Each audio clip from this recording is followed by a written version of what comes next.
The murders of filmmaker Rob Reiner and his wife Michelle Singer Reiner, allegedly by their son Nick, have renewed difficult conversations across the country for other families who are struggling with mental illness and addiction. Nick Reiner had many well-publicized struggles over the years: serious health crises, repeated treatments for substance use, and recent reports suggested he was being treated for schizophrenia. We still don't know what happened with the Reiners, but we do know mental illness and addiction can be profoundly difficult challenges, even for families with means. So we turn to someone who has traveled that difficult path within his own family. Virginia State Senator Creigh Deeds. In 2013, his 24-year-old son Gus, who'd struggled with bipolar disorder for years, attacked his father before taking his own life. Senator, thank you so much for being here and talking with us about this very, very difficult topic. We should say at the outset, I know you know this, that people struggling with mental illness are not inherently violent. They're much more likely to be the victims of violence than the perpetrators of it. But still, when you first heard what's alleged to have happened with the Reiner family, what was your reaction? Well, just heartbreak for the family, heartbreak that these beautiful people were lost, and heartbreak that they couldn't get the help they needed for their son. I mean, mental health is so misunderstood, and we've built up this wall of stigma around it for years, and really put up roadblocks in the way of people trying to get help. I also thought about the struggle of trying to care for an adult child. Even just because a child turns 18 doesn't make them less of a child. But there's a huge challenge to try to get services. You can lead a horse to water, you can't make them drink. It's an old saying, I guess, and the same thing is true when you're trying to get services for somebody you care about. I want to ask you a little bit more about that. Again, we don't know the full extent of what happened with Nick Reiner, but we also know that mental illness and substance abuse often go hand in hand. Can you just tell us a little bit more about the struggles that you had trying to get care for your son, Gus? Well, that was a long time ago now, but the reality is that there a lot of people don't understand that they are ill, or they won't accept the fact that they are ill, and they don't want. There are things they don't want to do. And as an adult child, you have to either get them to be treated, I guess to volunteer at some point, even when it's involuntary, to try to get them to treatment, or to get them to sign something that will give you the authority to help them make decisions, or you're going to have to go to court and file suit. There's one difficulty after another one. And with my son, we struggled to get him to acknowledge the problems and acknowledge that he needed care. And in the end, he was just ill and delusional, and he would not accept care. He would not, so it's not a laughing matter at all. It's very tough.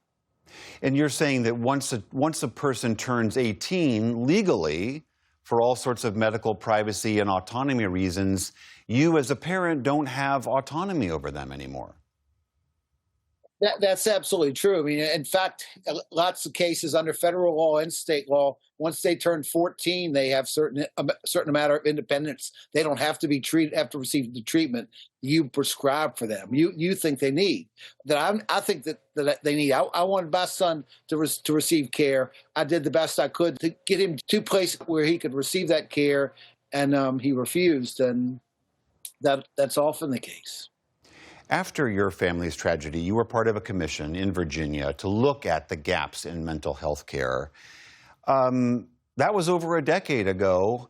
What has happened in your state? What has happened nationally? Are we doing a better job now than we were then?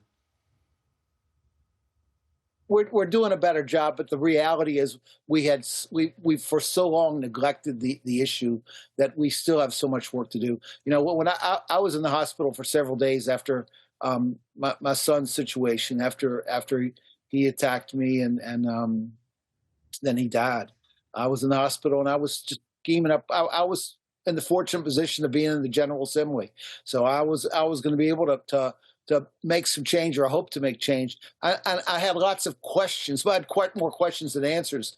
So we created this commission to study mental health, and out of that group, that met for about 8 or 9 years. Out of that grew the Virginia Behavioral Health Commission, which is a permanent staffed commission that staff doing research on figuring out ways to address mental illness. What we've done in Virginia is we've added several $100 million a year to our public mental health system, and because we've had to build out services. We've taken the list of mandated services from public mental health providers, our community service boards in Virginia, from 2 to 9. We are focused on keeping people out of crisis. We've done some things, yes, and I'm proud of that work, but we've still got a lot to do. The Reiner family was very public about their struggles. They even made a film that dramatized some of Nick's experience. You, as you said, were in the legislature when this happened. You couldn't avoid talking about what had happened. But a lot of families, as you mentioned, feel an intense stigma and shame and blame and struggle to talk openly about what they are dealing with, let alone get help. How much of an issue is that still today? It's a huge issue. Here's the thing. There are tragedies every day, and nearly every family suffers a tragedy of some kind. They're not all on the front page of the newspaper. In fact, few of them are. So you have to have empathy for what people are going through, and I think that you have to show kindness all the time. But the reality is that historically we've had wall of stigma up around mental health. We've made people feel discouraged, feel embarrassed about mental health, feel discouraged from seeking treatment, feeling discouraged from acknowledging that a problem exists. And the stigma is still out there. We are slowly tearing down the walls. Several years ago, we put in Virginia, in the health curriculum of our public schools, some mental health awareness, particularly in 8th and 9th grades. It's true that about 70% of those people that have serious mental illness first experience a crisis sometime between the ages of 14 and 24. So you want to build up the knowledge of mental health and the knowledge of warning signs for people when they're in that age group. In Virginia, what we've done is incorporate mental health awareness into our health curriculum in the public schools for 8th and 9th graders. But so that young people at the age when they might begin experiencing some mental health crisis can have some knowledge of what's going on. Here's the problem. The brain is part of the body. Mental health care is health care. People have to acknowledge that. They have to acknowledge that it's all right to feel bad. It's all right to have a mental illness. It's just, the frustrating thing is that we have fundraisers. We focus on things like breast cancer or a whole bunch of other illnesses. But for mental health, we use words like crazy. And, it begins by thinking about the way we talk.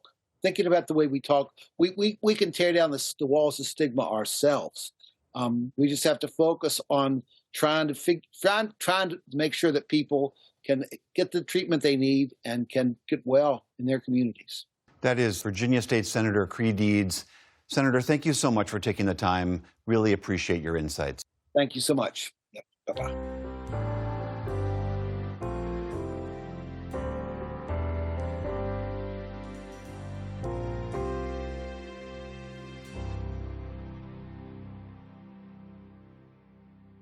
Hey, just a minute before you move on. I want to say thank you for watching and for supporting us.